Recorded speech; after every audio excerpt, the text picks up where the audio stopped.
And we're live. Hey, how y'all doing? Happy Saturday, Mo and Joe.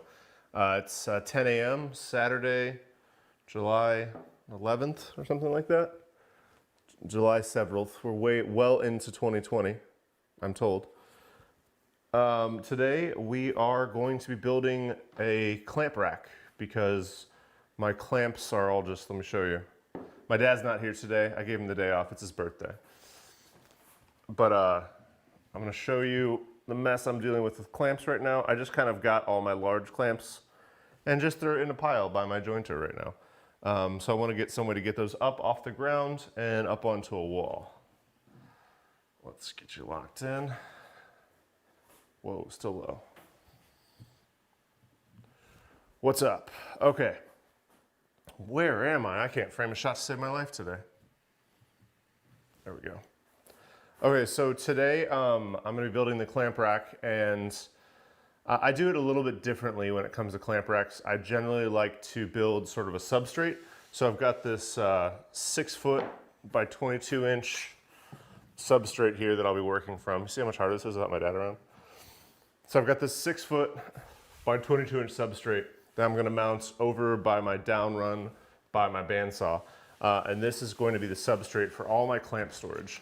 I'm going to build a couple of, they're not cleats per se, but I'm basically going to cut out a bunch of triangles with a little mounting bracket that will allow me to hang the clamps in between those, and it'll let me kind of organize this, you know, as I see fit. I think I'm going to organize it with short clamps on the bottom and then move up to taller clamps, longer clamps here on top, since I can just grab from the bottom of the clamps on the taller section. And these will be kind of my grab and go clamps. So I guess the first step is kind of laying these out, and then I'll figure out how I'm going to cut my cleats. Hopefully I have enough space for all my clamps, or at least a lot of them here. Weird thing, I just kind of, I know you see all those perfect shops with, like, you know, a million of these Besie clamps stacked up, but I've just got a variety of clamps sitting around. Let me give you guys a wider shot. Can we zoom this out anymore? Whoa, move this out of the way. So I just got a variety of clamps that I'm working with here. I've got the Besies.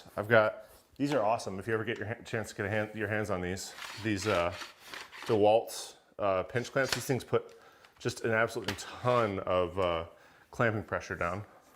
My brother got me these for my birthday one time. So get those laid out. I've already got a space for my bar clamps, and I've already got a space for my my bar clamps and my pipe clamps. So this is just for the other clamps. I think these can go in the same section. Yeah, that'll work. I've also got these insane Rockler clamps here. These Rockler F-style clamps. These things put just absolute metric ton of pressure on too. They have the cast iron ends, and then they're super hefty.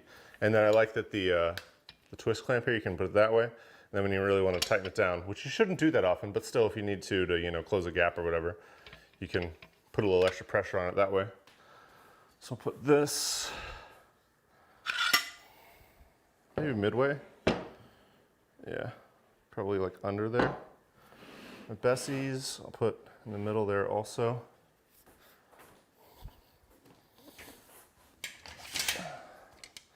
And of course the Harbor Freight F-style clamps, everybody's first clamp, I'm sure. They're fine, honestly. The only issue I have with them is they don't put a very good parallel clamping force on. They tend to bow under a bunch of pressure, but man, they're cheap. I think you get them for like $7 for the long one. So there's that. A couple more of these. I don't need to get them all over here. I just need to get them laid out. So I was planning on doing like a 12-inch overhang on these. I'm not sure if I need to do that much because I don't think I have as many clamps as I thought. There's those. And then these are the Besie long reach clamps. They're just F-style with a long reach. So you got a little more throat on them to clamp a broader piece, have a farther reach. If they can go that way, that would be killer. I think they can. Yeah, we'll do that. Good stuff. I'm building this whole thing out of MDF just because I've got a bunch of MDF on hand. I mean, you could always attach 2x4s to your wall if you don't want to do the whole substrate thing. I just like the look of this. It's a little bit cleaner. Plus, when you take it off, you don't have all those beat up spots from where your clamps were just slamming into your wall. Let me get this angle a little better. Seeing a lot of floor. You can see my overhead dust collection. It's all good now. I've had to go through and kind of find the spots where I had air leakage. But once I got through all of the different air leakage spots, just one of the problems when you're doing it with HVAC is that some of the HVAC fittings aren't quite airtight. But once I went through and wrapped all those and siliconed a couple spots, pretty good. I've got good suction all the way down to the end. I was a little concerned because everyone's like, you know, freaking out about efficiency of your dust collection system and avoiding bends and stuff. So I was super anal about it. I only have 190 in the whole system, but the 90 didn't seem to affect much. I mean, I think if you've got like a bunch of 90s, that's a big problem. Or if you have abrupt 90s, these are HVAC 90s, you might have issues, but it seems fine the way I have it set up. That's all my types of clamps, I think. Yeah, and then I'll do the little guys at the end. Okay, so I've got these all laid out. I've got this other sheet of plywood, or MDF, that I've got set up. And I'm gonna do this in some 12 by 12 squares that I'm gonna then cut at the bandsaw to make the cleats that these will hang on. Let me give you guys a fresh angle.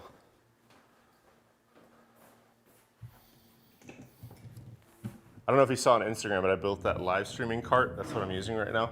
It's just some dolly feet on my tripod. And then it's got it's some dolly feet on my tripod, and then it has some shelving underneath. It's been so useful for this live stream stuff. All right. This is the Laguna F3. I just got this. I love it. I know everyone loves the saw stop. I think the saw stops are phenomenal also. But the dust collection is so good on this thing, and all the capabilities I have on this saw, I would have to buy a much more expensive saw stop to get these same features. And honestly, as long as I keep this blade guard on, as long as there's motivation to keep this blade guard on, I'm not gonna get my hands close enough to the blade to make a difference. Plus it's got kickback pawls that are attached here that'll keep me from getting kickback. And that's usually a lot of the cause why you're gonna have hand going into blade, is because people react to try to save their workpiece and throw their fingers through the blade. Quick tip, the wood you're working on is never as important as your fingers. If your saw ever starts to do something weird, if any of your tools ever start to pull a piece in the wrong direction, just let go. Just like fire drill, let go, don't even care about it, and you need to tune yourself to do that. The wood can be sacrificed, your fleshy bits don't grow back. Quick tip. I've never had an issue with that, but I know that I've seen some people who try to save the piece, and I just don't, it's not worth it. It's never worth it.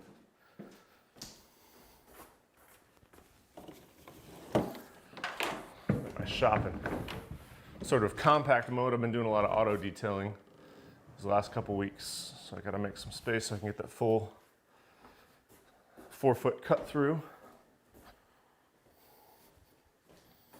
Also bring my coffee cup. I'm working on a Mo and Joe coffee mug with like a Mo and Joe logo that I'm working on. Would anybody be interested in that if I actually released it? I guess let me know in the comments. I don't know if the comments are updating right now, so if you're sending a comment, can somebody throw a comment in just to test this whole thing? It doesn't look like it's working. Let me see. Do we have any chat? Sorry, pardon my shirt. By the way, this is a You Can Make This Too shirt. My buddy Caleb sent me this. Good stuff. Can people hit that like button or throw a comment in or something? I'm not seeing any activity on the stream. I just want to make sure you guys are getting everything. All right, so I've got my table saw set up at 12 inches. And my blade is set to cut 1/2 inch material. Raise that up just a little bit.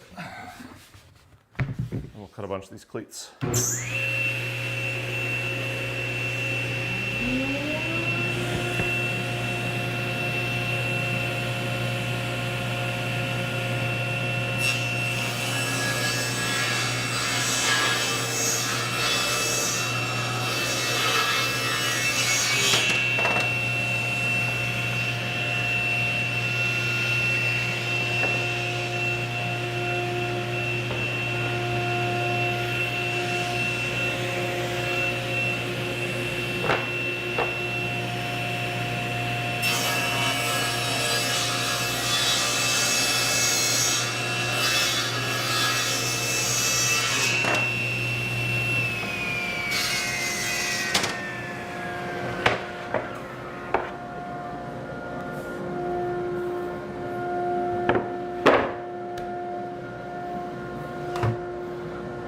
Bit.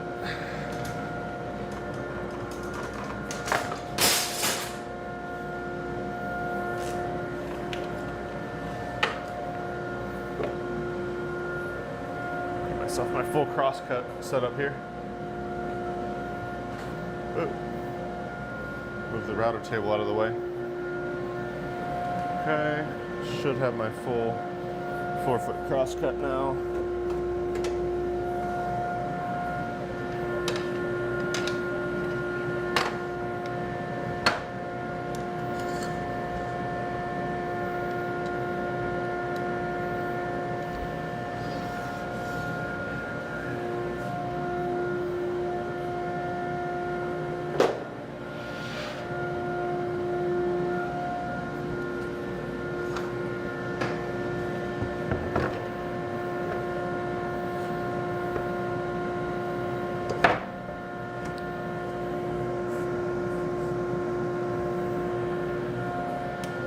Another nice thing I like about this saw is it's this Euro fence. So you can just pull the fence back. That way you're not gonna pinch your wood between the blade and the workpiece, or in the fence. Pretty nice.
All right, now we've got all of our 12 by 12 inch squares, and these will mark up to rip down at a 45 down the middle. Well, not quite a 45, but an angle. So I'll cut one as a template, and then I will use it to mark the rest. Each of these 12 by 12 squares should give me 2 of these cleats. Consistent. Yeah, consistent as they need to be anyway. All right, show you what I'm working on over here. What's up, everybody? Oh, hey, okay, chat's working. What's up? Morning from the Netherlands. How you guys doing in the Netherlands? What's up? Stupid angle. Wish I had my dad here. It'd be nice to not have to work the camera. What's up from the Netherlands? What's up, Rick? Finally caught a lie. What's up, Nathan? Yeah, I figured if I moved to Saturday, some people will be able to catch it. Hey, Chris. Hey, Pankaj, how you doing? Good afternoon in Scotland. How are you? And good evening in India. We've got a global audience today. That's pretty cool. Welcome. All right, I'll take you guys over. We'll get this stuff marked up. Is everything good? Audio's good? Video's good? No stuttering or anything? I always like to check. I'm trying to learn this whole live streaming thing. I'm big into technology, but some of this stuff seems like nonsense to me. All the frame rate settings and kilobits per second and whatever. All right, make sure you guys can see what I'm working on here. I'll zoom in just a little bit.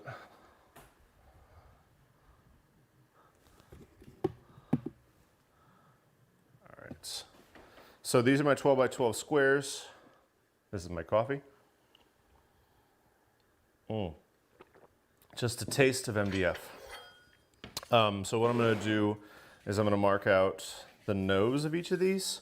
So I want to have 8 inches of support on the back. So I'm going to go down 8 on each side. That's going to be my angle anyway. So we'll go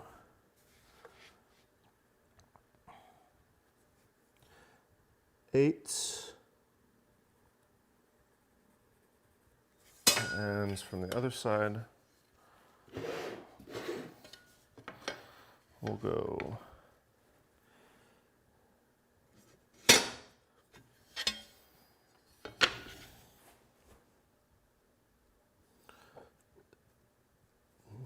other side, we'll go 8. And when we connect those two lines, that should give us our angle.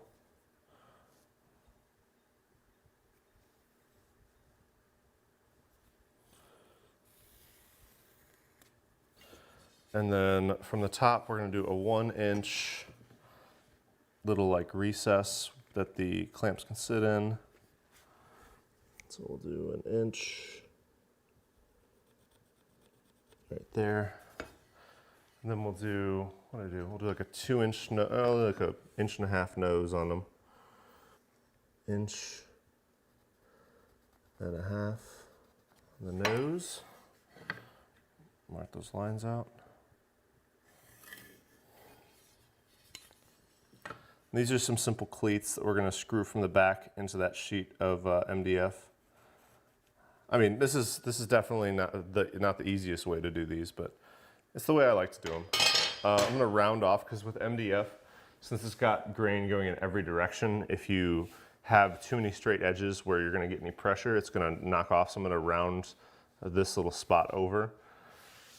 Do I have anything handy and round that I could use to adjust that angle? We'll do one of these bench cookies. That'll do. All right, so we'll round it off by a bench cookie. There we go. And the other side, we'll just use that first one as a template. Now let's go to the bandsaw. And you get to see my new dust collection, which doesn't work very well on the bandsaw, but that's pretty much any dust collection setup.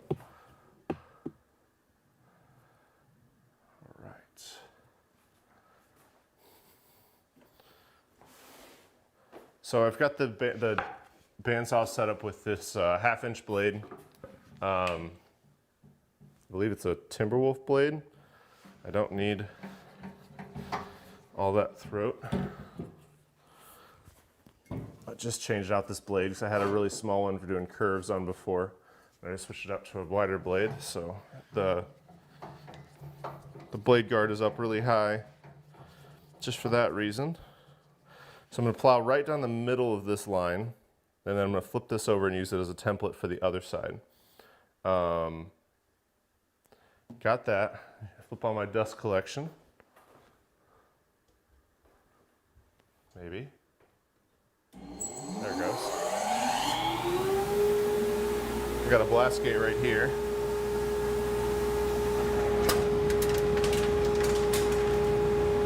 So you got something. Make sure these are all closed. Secured. Good stuff. All right, and then we'll go ahead and rip that, make that rip cut.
There's one. That's what one's gonna look like. I'll copy that to the other side.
There's two.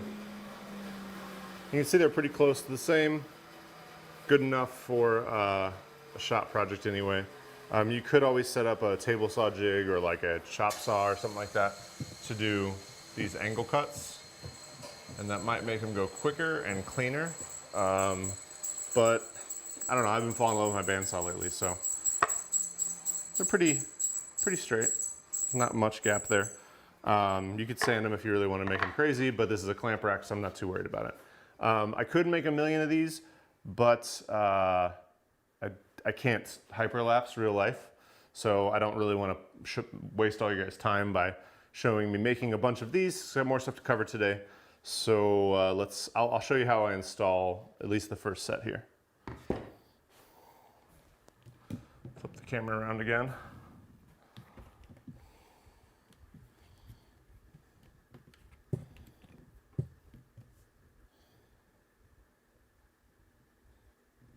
There we go. Hope we got some more comments. What's going on?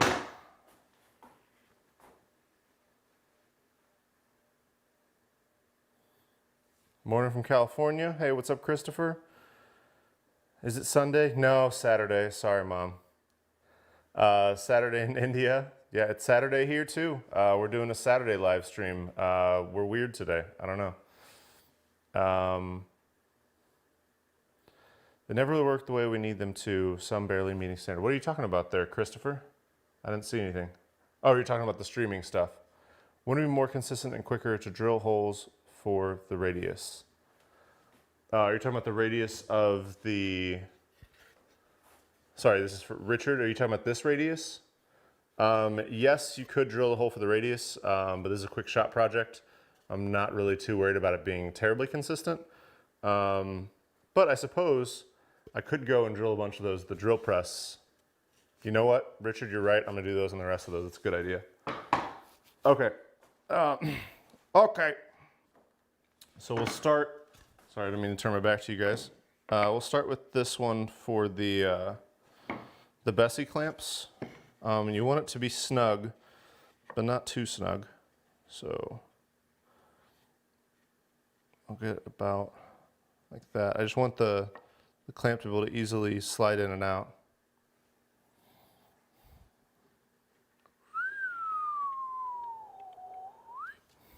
Okay, we've got that. Mark those in case they slide.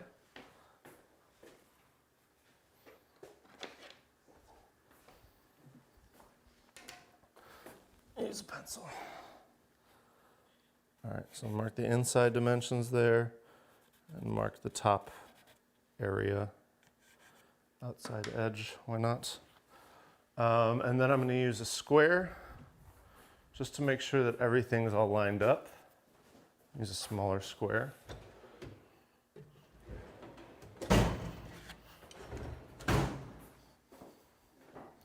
Because you know, it's got to look nice still.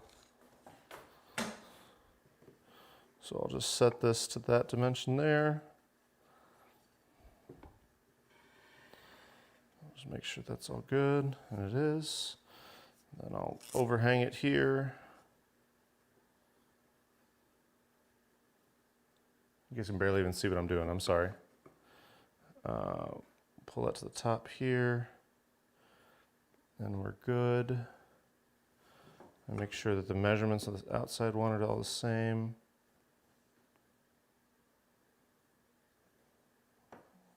That, and that needs to come in just a smidge. There. All right, now I'm going to mark these all final. And here's where a little trick comes in for doing it this way. I'm going to grab some super glue, some CA glue, and some quick set. There, Jesus.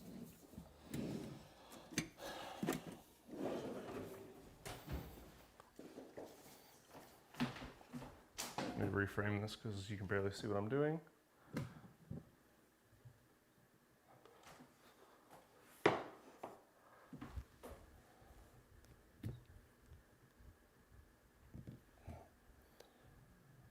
All right, so I've got some tight bond and some tight bond quick set here, the instant bond accelerator. I've got all my spaces marked. What I'm going to do, and this is going to make it easier for attaching these with screws from the back, is I'm actually going to just throw some super glue on there.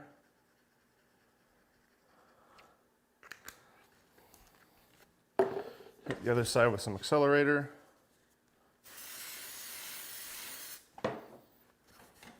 Make sure these are very lined up because this stuff does cure instantly. And just hold it for, I don't know, like a 5 count.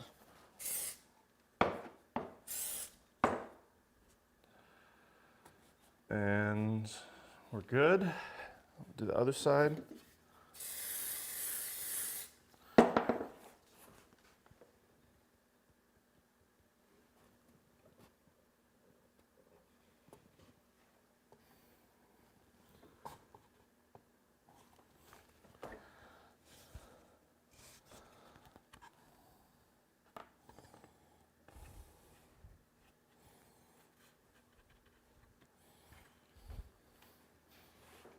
And there we go. They're relatively secure anyway. From here, I'm gonna move this power cord so I can move the cart a little easier. I'm going to, I'll basically just pull this away so it's overhanging, which is a bit daunting with all these clamps on here. So move these down a little bit. Normally what I would do is I would attach all these with super glue, and then I would drill the holes at the end. But I'll grab my drill with a countersink bit.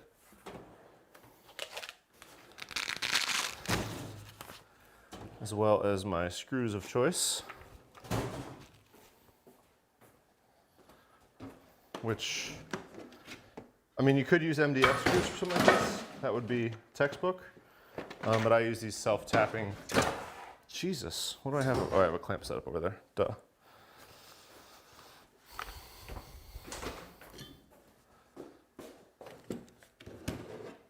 So I've got my drill and my driver set up here. Let me show you what I'm working on underneath here. So I've got this like overhung. There's nothing underneath. That way I can drill from underneath.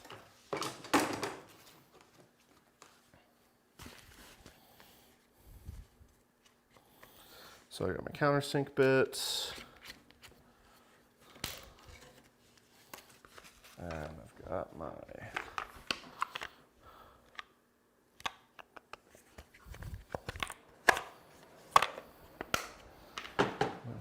driver bit.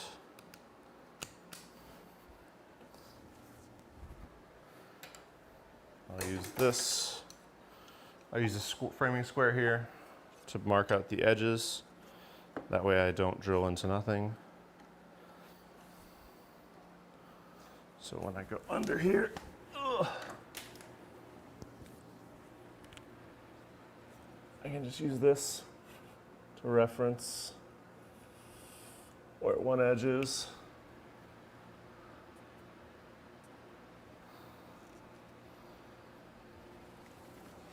Then I can set it again to reference where the outside edge is.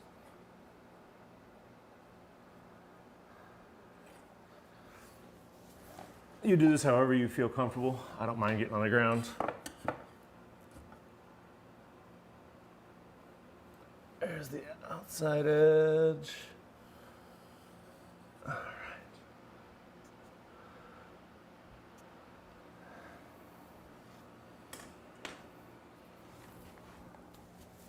Ow.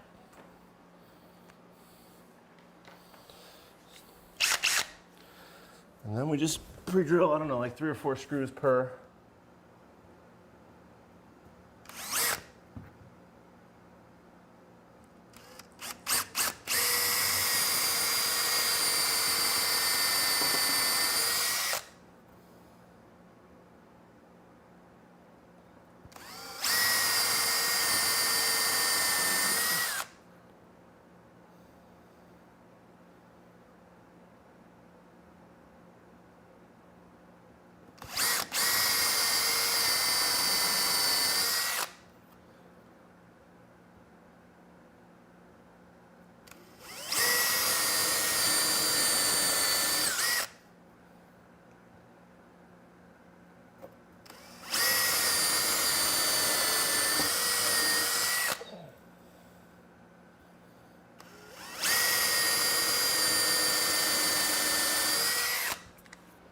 There we go.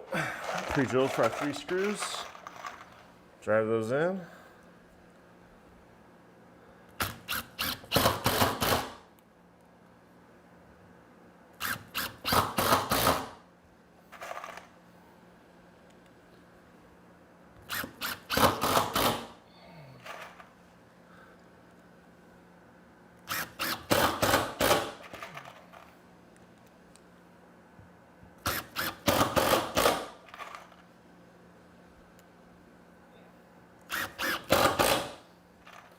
Boom. And there you have it. Now this is nice and secure. 3 screws in from the back.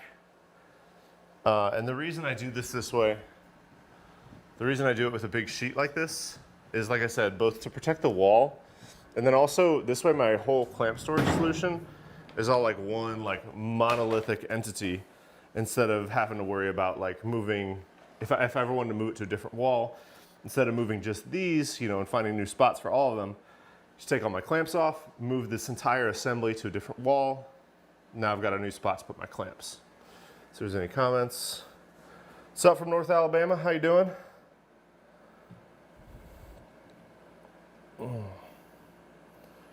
Adjust this a little bit. But yeah, that's basically it. The other nice thing is that I can align this. I can figure out where my studs are. I can pre-drill holes for lags into here. So I don't have to mount each individual piece to lag bolts. I can just mount the entire sheet to lag bolts. There's a lot of benefits. But yeah, so this is how I like to do clamp storage. I already did one. Let me show you over here. I did a smaller one. It's up here next to my dust collection, that if I choose to move it now, I can move it. But you can see up here, that's my clamp storage for my bar clamps and for my pipe clamps. And then this one's gonna go right over here in between my, well, what just happened? This one's gonna go right over here between my down pipe and, yeah, you get it.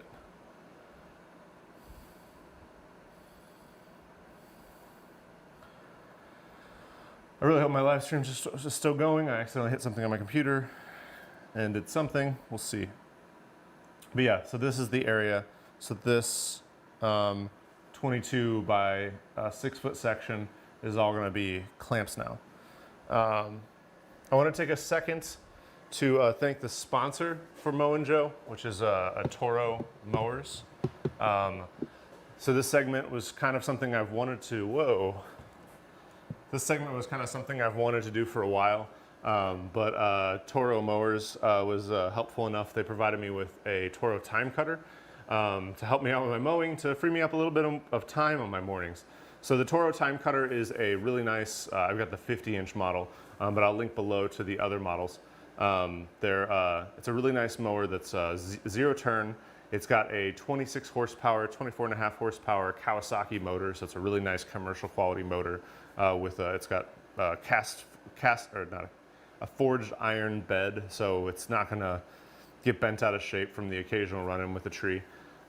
It's a really nice system, and if you are looking for a zero-turn mower, I highly recommend checking one out.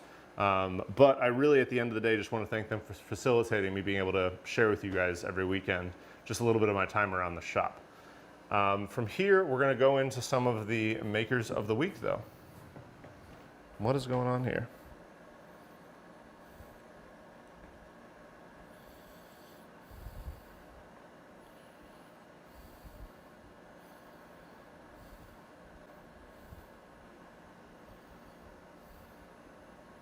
Having some serious technical difficulties, so let me know if there's some sort of issue on your side.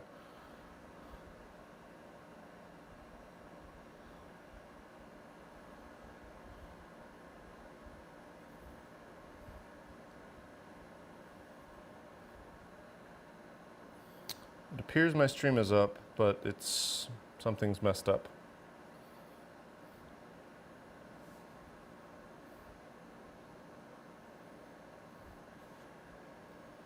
Says we're live.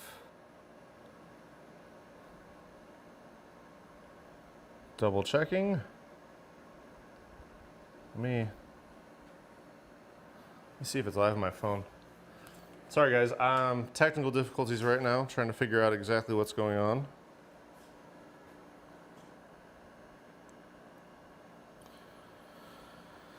Says we're live, but I can't see what's going on. Okay, it appears we are still live with an empty shop. Okay. Can you guys see me okay? I'm double checking on my phone because I can't see it on my computer that I'm streaming from, which is terrifying. Give it just a minute. Okay, it looks like it's working.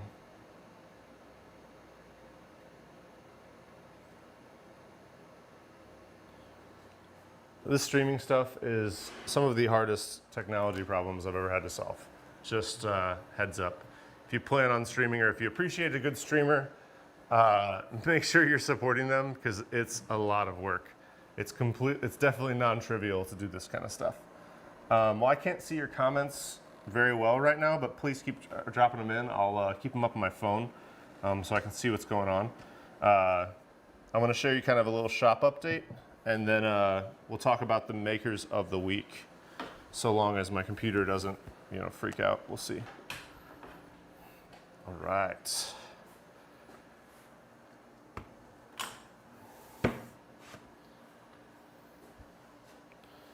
So this is my table saw / desk / whatever. All right, so this week I'm going to be hardcore accelerating the work on my workbench, which is all in pieces right here. I realized that I don't want to have long stretchers on the long ends. I'm just going to use the bench top to do that support. So I may have to patch a couple of these mortises that I did in haste, I guess. I'm also going to be, so that'll be interesting. Hopefully I can get to at least the frame this week. That's my goal. I'm also going to be using a technique that I've never used for flattening the slabs. I'm going to use the ledge method on my jointer, which is basically cut one giant rabbet, dado, what have you. And then from there, it's going to I'm gonna use a basically a track in my planer to get the other side flush, flip it over, and get rid of that little ledge.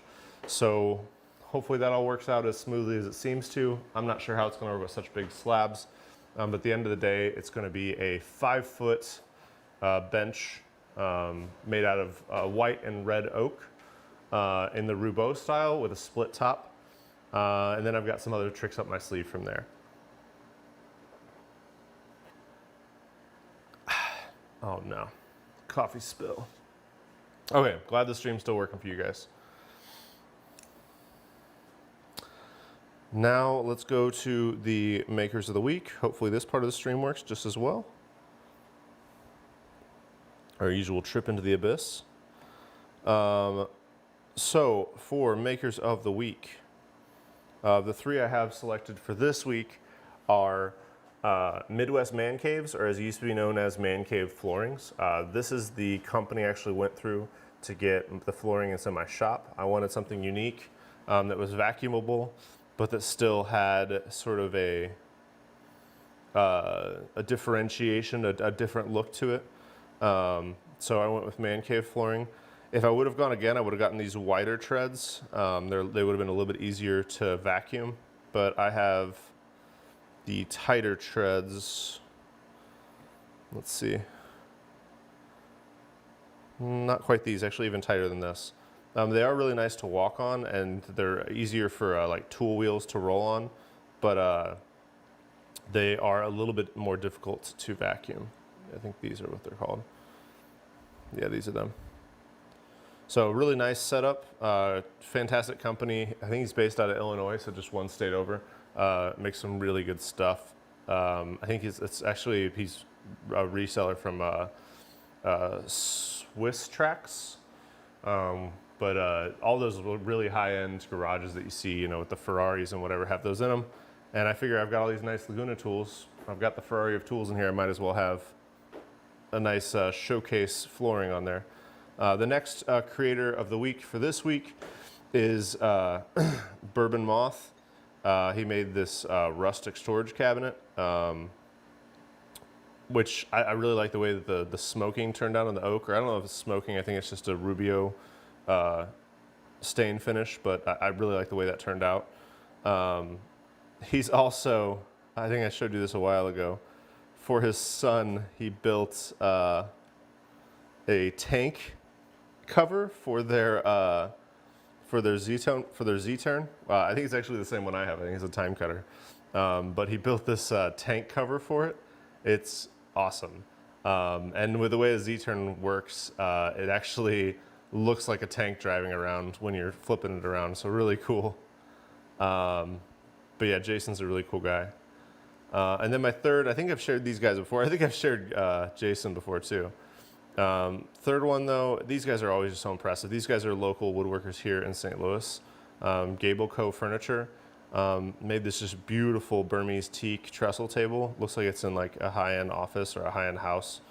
Just absolutely beautiful. I've never worked with that much teak. I don't even know where to get that much teak, but really love the way that turned out. But these guys are fantastically talented. And I'm going to keep sharing their stuff because at some point I'm going to hope they're going to let me use. They've got like a 30-inch or 32-inch jointer in their shop. Maybe they'll let me use it if I'm nice enough to them. But yeah, really, really cool stuff. Also, they're building this, I don't know what it is, but they're building this out of flame box elder. And I know you guys don't know me that well, but definitely my favorite wood. When I used to build speakers, my own personal pair of speakers, I actually veneered them in flame box elder. I'm also interested to see what they do to preserve that beautiful flame color that really is easily defeated by UV. You know, that red, the brilliance of the red really goes away quickly. But man, that's going to be just a beautiful piece of furniture. So those are the two, the three creators of the week. The links to them are all down below. And from here, we're just going to slip off for like 10-15 minutes of Q&A. So if anybody has any questions or anything they want to see on future builds, future streams, if you have any questions about any of my current builds or any of my past videos, anything like that, or if you want to give any recommendations for other channels to follow on the Makers of the Week, here's your chance to let me know. I can see the chat, so go ahead and drop that in chat. Make sure you guys are liking the video, and if you're not a subscriber for some reason, go ahead and subscribe to the channel. I see that I'm losing subscribers off these live streams every week, but the viewer count's going up. We had almost 4,000 viewers last week. So somebody's got to like it, so that's good. Go back to the regular one. Whoop, there we go. So somebody must be liking this stream, so I'm going to keep doing it, and it's a lot of fun, and I like just being able to share with you guys for a little bit each weekend. So what you got? Any questions? I see there's 14 of you in the chat right now, so any of you have anything, don't hesitate to ask.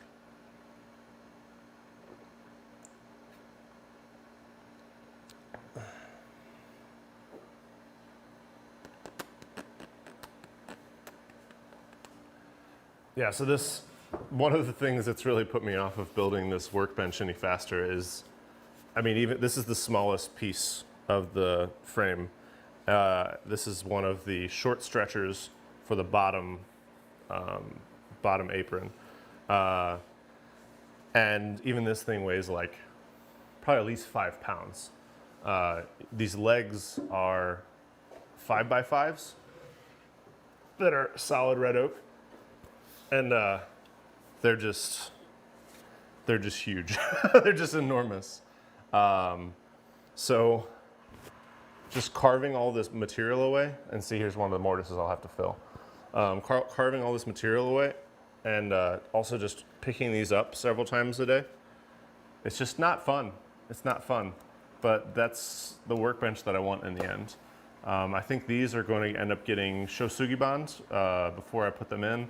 I still need to cut the dovetail at the end for the true bow joints.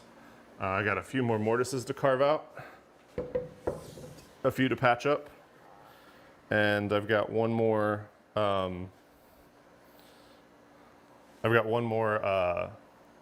Stretcher to mill.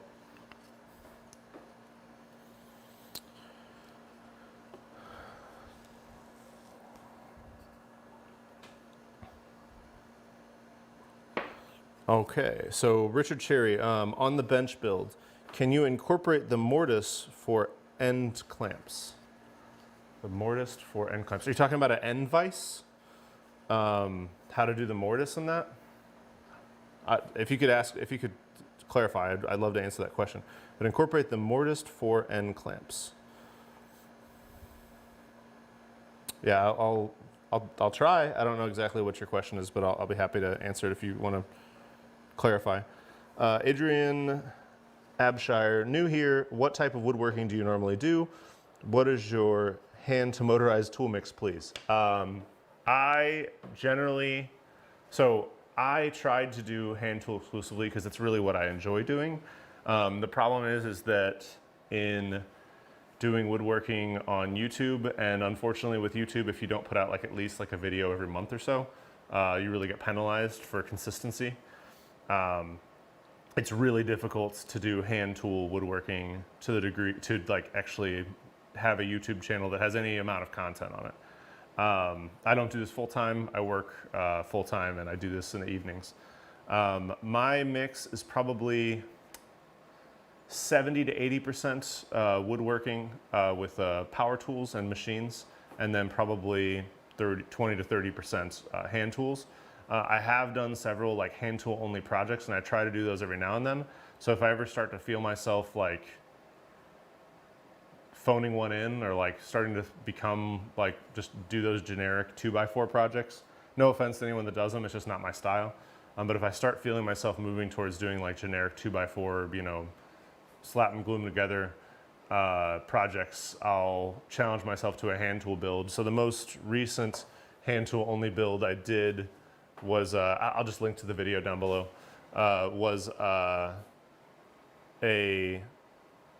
Japanese style hand tool cabinet out of rough sawn white oak. I did that for B&H Photo. Actually, I just did it for fun, but I brought it to Workbench Con 20, was that this year? 2020? 2019? Well, I brought it to Workbench Con so they could display that. They displayed it at the B&H Photo booth and at the Total Boat booth. And it was just a way I could bring some hand tools to the event. Yeah.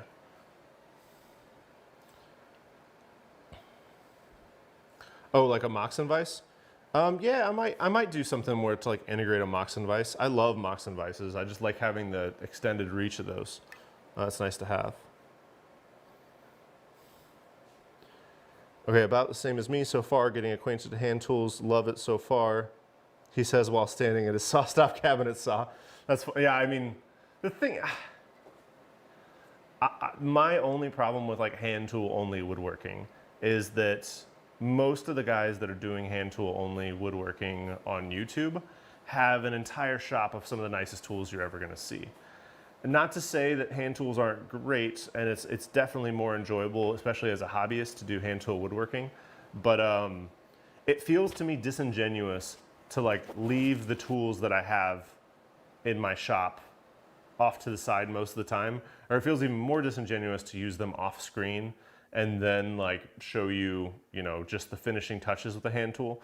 I love the way that like a hand plane finish looks on certain hardwoods. So like I'll always use a hand plane on like walnut because it gives it that nice like gloss finish on top, or anything that has like the, anything that has like some silica in the finish, just the hand tools give it such a much nicer finish.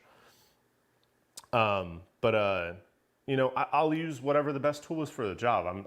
I think Mark Spagnuolo kind of has the same kind of hybrid woodworking thing. I'm just going to use the best tool for a job. Like I would much rather use a rabbet plane than a router to like clean up the edges of a mortise. But to the same token, like a router for cutting the mortise is, I would much rather use a tenon plane to trim the edges of a tenon than use a router like sanding or anything like that. But on the other hand, like to cut a mortise, like there's nothing better than like a drill press or like a router jig to cut a mortise. So I just like to use what's best for the job, unless I'm just having fun. Hey, what's up, Mark? Hi, V, okay. What's up, Roy's the boy? Okay, so we're opened up for Q&A now. So if anybody else has any questions, I am here at your beck and call. Whatever you have for me, questions on past projects, questions on future projects, recommendations for future projects. I'd love to have you guys along for more of the projects that are coming up. So hopefully later next week, I should have the dust collection video out. That's one of the other like turmoils of being a YouTube woodworker is for every week I'm in the shop, that means like at least a day of editing. So the more I work on something, the more I also have to edit. So I try to stay a little bit ahead of editing so that it can get stuff out in the reasonable time after I finish a project. But To be honest, I've just rough edited this so far. I'm trying to figure out how I want to make it, because I want to make it an entertaining and interesting video still. And so many people, I mean, dust collection systems and the dual stage upgrade and all the stuff I've done has been covered ad nauseum on YouTube. So I'm trying to figure out what of what I did and how I did it can I share that's going to make it any different or any more useful than any other video out there. There's been several videos that I've done and just left them on my computer because there just wasn't any value that I would add to the platform. Oh yeah. Where did Spag recommend me? That's cool. Did Spags recommend me recently or something? That's awesome though. Mark is a really cool guy. I got to meet him at Workbench Con. Just so like down to earth and chill, and he's been doing that whole like comedic woodworking thing like that's so popular right now for so long. I mean, I just like to have fun and be myself. I can be funny, but it's difficult to be forced funny when you're working at 11:30 at night on a weekday. But I'm hoping that through these live streams you guys can get to know me a little bit better. Yeah, Adrian, if you can drop the link for where Mark shared one of my videos, I'd really appreciate it. One of my idols, he got me into YouTube woodworking. I mean, so I got into woodworking through, I did like DIY, or not DIY, I did home remodeling, I was a handyman, I did deck builds, I did demo work all through high school.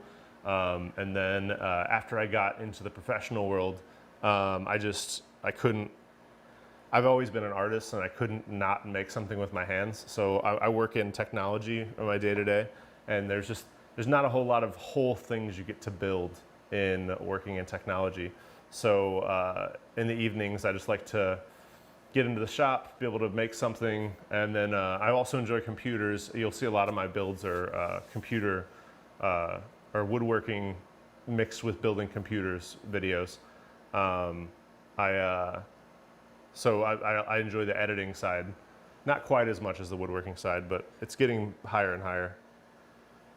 Oh, okay, I see you. Yeah, that's cool.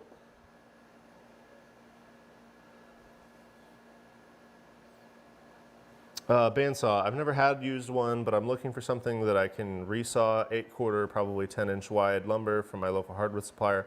What brand size would you recommend? So this bandsaw that I have, can you see it in the shot? Yeah. So this bandsaw that I have, this is the Laguna 18BX. It's a professional level bandsaw. It's like $2,000. It's a beast. The modern bandsaws are so much better at dust collection. They're so much more like precision built with all the same bulky, beefy build stuff that the old bandsaws you see in people's shops still have. That being said, not much has been changed in bandsaw design in, like at least 100 years.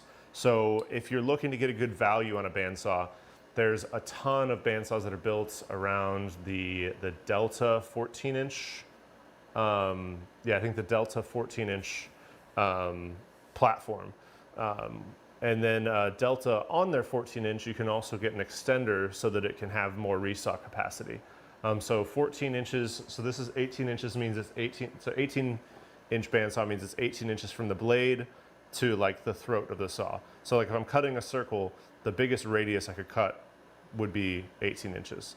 Unless I'm overhanging the piece, way off the side. A 14-inch bandsaw, just 4 inches shorter, so still pretty decent throat size. But if you need that full like 10-inch resaw capacity, you can get, like I said, those extenders where it'll actually expand the height a little bit. But I highly recommend Laguna. Laguna makes a great 14-inch version of this saw, which is fantastic, and it's a great value if you're looking to buy something new. But if you're looking to get something good value on the used market, Delta or any of the Delta clones are great.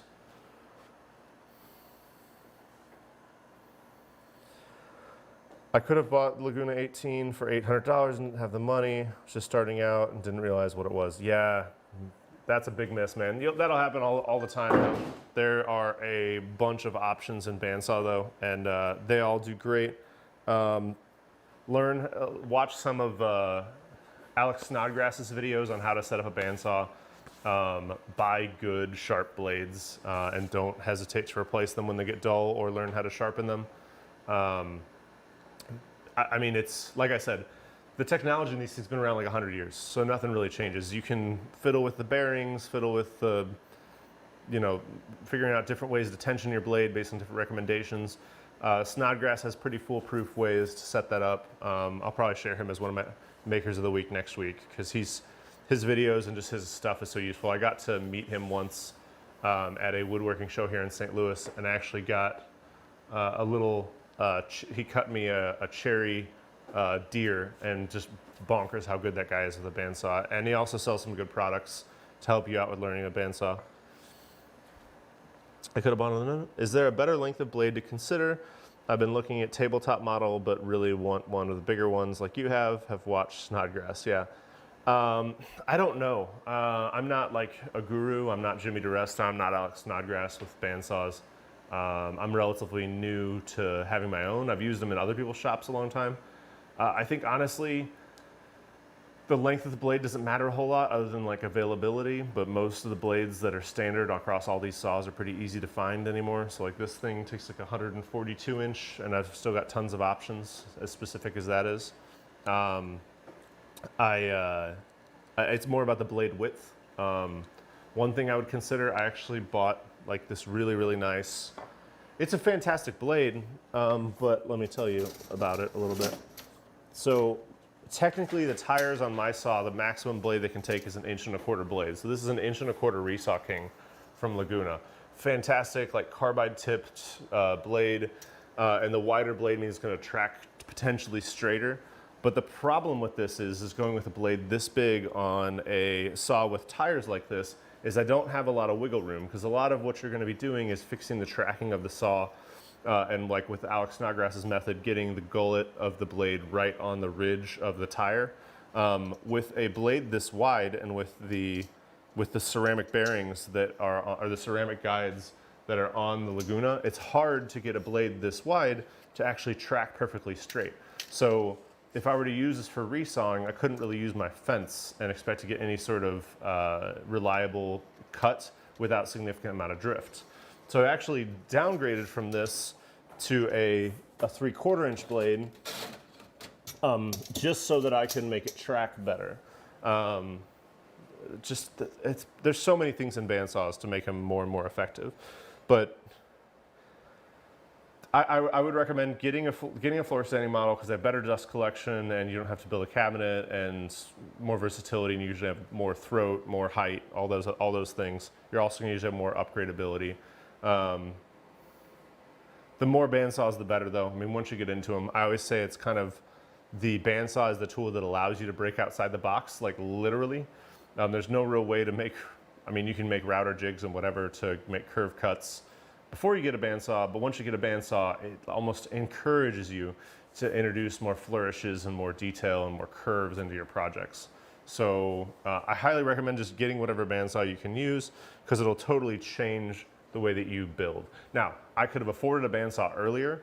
The reason I didn't get one is because one of the things I think that a lot of people miss in woodworking is it's not just important to build whatever you want. For me, it's important to master each stage of the woodworking process. So I didn't really feel comfortable moving into more elaborate designs until I kind of, not mastered, because God, there's some masters of the craft, but until I mastered the basic like box structure. So, cabinets, tables, a cabinet's a box. A table is a box with no bottom. A box is a box with a top that comes off. Shop furniture is just various forms of boxes attached to each other. So once you kind of figure out how to do all the boxes and get comfortable with those, dovetailing is about how to make a box with more detail around the edges and stronger joinery. Once you figure out how to make all the different types of boxes, that's when I felt like I was comfortable putting a bandsaw in my shop and allowing myself to be more creatively free to do whatever I wanted to.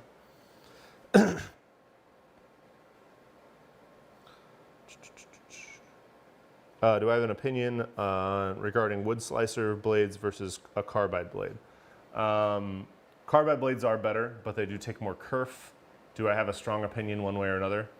I mean, if you were using like part of Jesus's cross, I wouldn't use a carbide blade because you'd be turning half of it into sawdust, because they have a much wider kerf than a standard just like, you know, bimetal blade.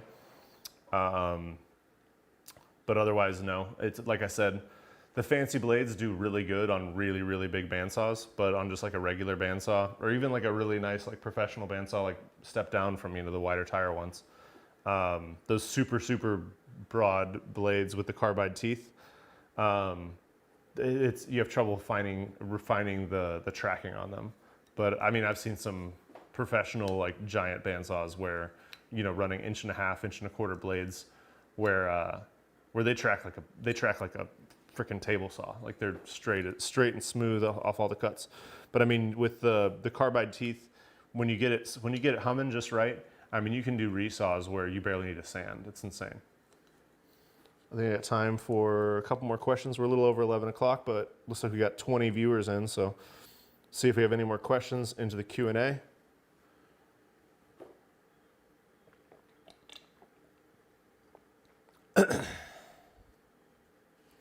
Any other questions before we end the stream for today? I'll share with you guys, if you want to follow me on Instagram, I'm at the WoodWorkLIFE. I'll share some pictures and maybe a quick video of me finishing up this clamp rack. Like I said, I didn't want to waste a bunch of your time because I can't hyperlapse real life.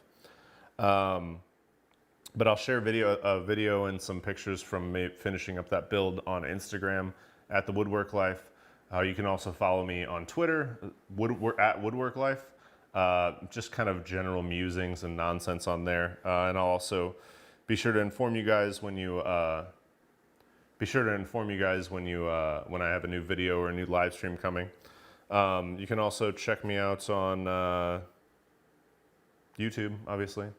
I have a website too, woodworklife.com, but it's usually all duplicates of what I've got on my other stuff. So if you're not a website user, feel free to subscribe or not subscribe to that. When do you start, and are you East Coast time? I am Central time. So I start at 10 a.m. Central, which is 11 a.m. Eastern. The live streams, I usually do them Sundays, but with the turnout today, I might just start doing them Saturdays. So I usually get in here, I will kind of tell you what I've been working on in my shop. We'll do a quick project together, and then I'll usually share my favorite creators from that week, or just any projects that have inspired me, even if they're, you know, in someone's archive, or any techniques that I've learned that are pretty cool. Sometimes I'll share some tools or whatever that I've got in my shop that are interesting, that I want to share with you guys. But we usually meet for about an hour, 10 a.m. on Sundays. With the turnout today though, maybe we'll do 10 a.m. Saturdays, we'll see.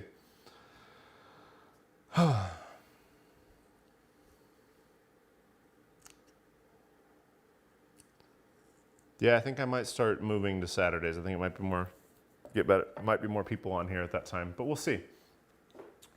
I just aligned it when I finish my yard work. So I get started my yard work really early on Sundays. I finish my yard work usually around 9:30, come in here and talk with you guys for an hour.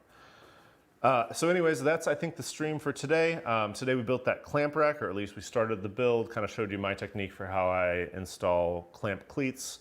A lot of the projects on here are stuff that you'll see basically that I want to build that I either won't be interesting enough for a full YouTube video, or, you know, has been done ad nauseum on the platform. So I just want to kind of share with you guys some simple techniques and my thoughts about how to build some of these projects. Other times it's just interesting, like prototypes. Like I think the dog bed, I'll probably revisit that and make a full version of that for the channel that's a little more detailed. But thanks for joining me today for Saturday, Mo and Joe. I think I might move to Saturdays. We'll see how it goes. I'll see how the video turns out after it goes off VOD. Anyways, thanks for joining. Stay safe, have fun, build something, and remember to keep your tools sharp and keep your mind sharper. I'll see you next week.